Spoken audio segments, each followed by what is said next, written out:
Hi guys, I am super excited today for this segment of Let's Talk About It, because today let's talk about imposter syndrome.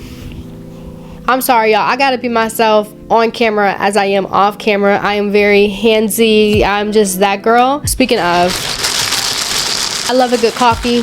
It's part of who I am. Today we are here on Let's Talk About It. So let's talk about imposter syndrome.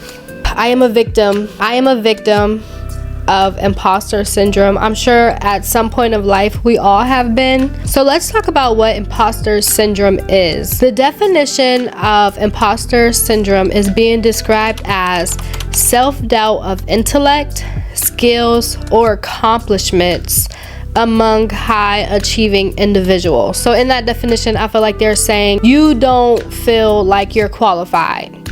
You don't feel like you have achieved the level of success that you see others in that area. It's definitely okay to want more and to know that you have to perfect your craft and continually work on your craft. That's different than imposter syndrome. I deal with that from time to time. And it's one of those things that it might come and then it goes away, and then it comes and then it goes away, and then it comes and then it goes away. But every time it comes, there's just certain things that you have to remember and certain things that you have to do.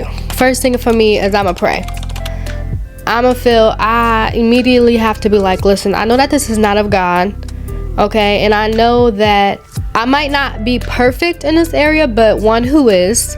And then two, it's okay because I'm still learning. And one of the scriptures that I love, one of the scriptures that I really feel like that ties in with imposter syndrome and fighting it is Philippians 4:13, that says, I can do all things through Christ who strengthens me. If you are a Christian, if you are looking to become a Christian, if you are looking to give your life to Christ, that is one scripture that you definitely need to memorize and learn.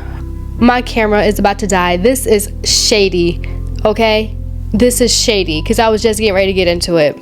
Just like that, we are back. Listen, the old me would have said, see, you talking about imposter syndrome. You trying to be an imposter and act like you're a YouTube girly, a content girly. You're not. Stay in your lane. Let's just be honest. It be stuff working against you because you don't know who you're going to bless and who's going to see this that's going to be encouraged by the things that you have to say. So I'm just going to keep moving forward. We're just going to go ahead and keep going on what we talked about. Imposter syndrome is just another way of saying you're doubting yourself. You don't think you can do it. You don't think you deserve it. You don't think you can help someone else. Or you may feel like, why me? Like, who am I? And I think that's one of the things that I have struggled with, is feeling like, who am I? Who am I to give advice on such and such? Who am I to be making content and putting content out and thinking that people are going to enjoy it? Like, why would they watch me? Why would they listen to me?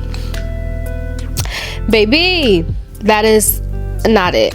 And that is not true. When you take on that imposter syndrome way of thinking, it stands in the way. It's really standing in a way of you helping the next person. Because think about it, you're feeling as though I'm not good at such and such, or I'm not qualified. You don't do it. So with that, you are now standing in a way of helping someone else. What is for you will get to you, but you have to meet what's for you halfway. So if you take on this imposter syndrome and feeling like you're not good enough and you don't do it, you're not meeting that gift halfway. Really, what happens when you take that on, you're standing in someone else's way. The things that you can offer, the things that you can give advice on, the things that you can help out on, because you feel as if you're not good enough, or because you feel as if you can't, or because you feel as if you don't deserve, you are holding someone else back. And really, it's kind of selfish when it comes down to myself, because again, this is something that I struggle with from time to time. And whenever those thoughts come in my head of not being good enough, I always like pray them out and say, well, if all these thoughts are coming to me and saying I can't, or why should I have to flip it. When those thoughts come and say I can't, I flip it and say I can. When those thoughts come and say who am I flip it and say I'm that girl. Really, it takes a while to get there. I even struggle with it to this day, but I'm getting better at it.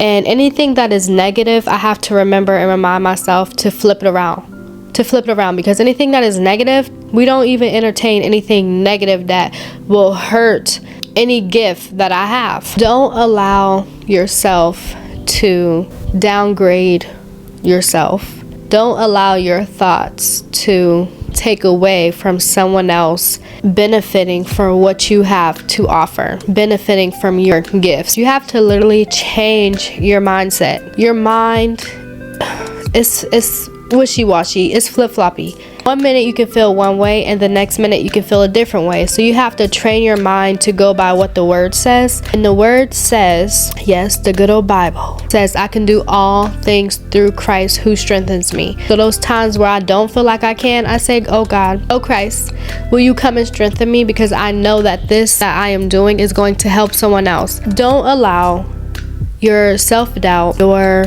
insecurities, your mind, or even others, don't allow this whole imposter syndrome to determine who you are. Don't allow this imposter syndrome to hold you back from your gifts. Yes, we can all continue to master our gifts and continue to become better and better and better with our gifts and the things that we would like to do. It's a battle between yourself. Do not allow yourself to take on this role of you can't, you're not good enough, you're not worthy.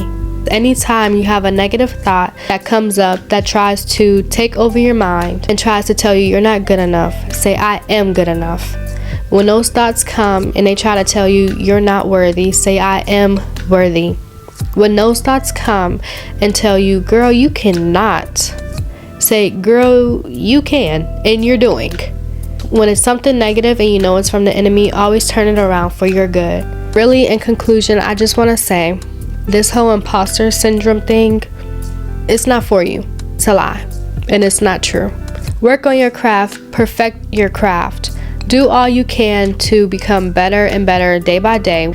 Pray on it, and then move forward. Growing up, my mother, she always told us literally every day before going off to school, before going anywhere, period, she would tell us, you are blessed to be a blessing. God blessed you with these ideas and all this good stuff so that you can bless someone else. Don't hold on to your blessing just for you. You are blessed to be a blessing. Don't just hold on to your blessing for you. Share it with the world. Don't allow anyone or anything, comments, people's thoughts of you, all that kind of stuff, let it go. You got this. You are strong. Do your part and let God do the rest. That's all I can say. Imposter syndrome, who? Who got imposter syndrome? Not you, baby. Not you. You got this. Yes, you. We started off young, then we got older, and I know you're the one. I pull your